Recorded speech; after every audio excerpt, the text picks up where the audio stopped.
Yes. What's up, y'all? Today I went ahead and replaced all the rotors on my dad's 2016 Nissan Frontier.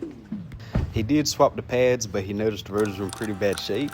I know normally it's not recommended to replace rotors without new pads, but this is what he wanted to do, so I went ahead and got it done for him.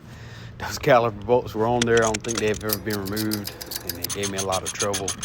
And that heat index was like 102.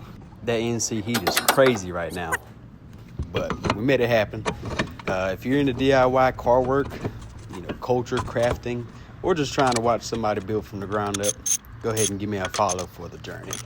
I appreciate everyone for watching, and I hope y'all enjoy.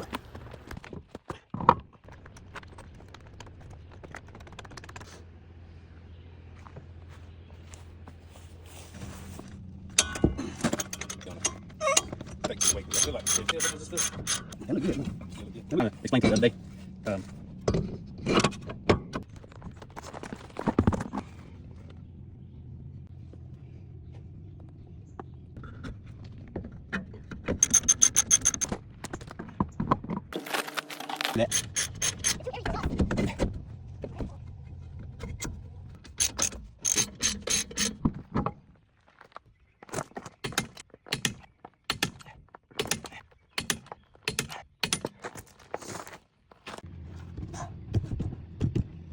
Nice and tight.